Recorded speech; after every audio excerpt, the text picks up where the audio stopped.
Hey guys, మనం ఈరోజు మళ్ళీ కాలేజ్కి వచ్చాం మావా. ఈరోజు మనం కాలేజ్కి ఎందుకు వచ్చామంటే మావా, ఈరోజు ప్రాజెక్ట్ రివ్యూ ఉంది. ఏంటి ఇన్ని బైకులు ఉన్నాయి, మనకు ప్లేస్ ఉంటుందంటారా మావా? అక్కడ స్పేస్ లేదు. స్పేస్ ఆయన క్రియేట్ చేసుకుని తీసుకున్నాడు, ఆయన వాడుకున్నాడు. ఆ బైక్ పార్క్ చేసేసి కాసేపు అందగాళ్ళ ఫీల్ అవుదామని ఫోన్లో ఫ్రంట్ క్యామ్ ఓపెన్ చేసి హీరోలో ఫోజ్ చేస్తున్నాం మావా. ఇంకా అలా కాసేపు హీరోలో ఫీల్ అయ్యే లోపలే అసలైన మన హీరో వచ్చాడు మావా. మీ యాక్టివా బ్రో ఎన్ఫీల్డ్.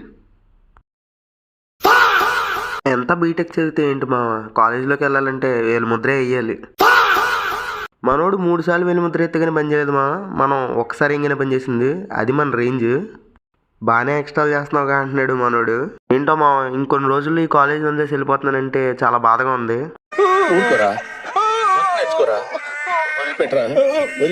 అలాగైనా కష్టపడి ఇలాంటి బ్యానర్ ఎక్కాలని ఫస్ట్ ఇల్లు అనుకున్నా మావా. మనం పోతే కానీ అలాంటి బ్యానర్ ఎక్కవని ఇప్పుడు రియలైజ్ అయ్యాను. ప్రాజెక్ట్ రివ్యూ పెట్టుకుని రీల్స్ చూసుకుంటున్నాడు మనోడు.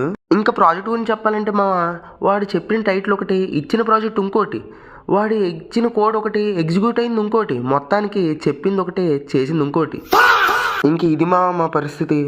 అమ్మో, లైబ్రరీ వచ్చింది, అర్జెంట్గా ఫోన్ తీసి స్నాప్ పెట్టాలి. ఇంకా ఇదే మన బ్లాక్ మావా. ఈరోజు రివ్యూ ఎలా జరిగిద్దో దేవుడికే తెలియాలి. మీరైతే లైక్ చేసి ఫాలో కొట్టి యూట్యూబ్లో కూడా సబ్స్క్రైబ్ చేయండి మావా.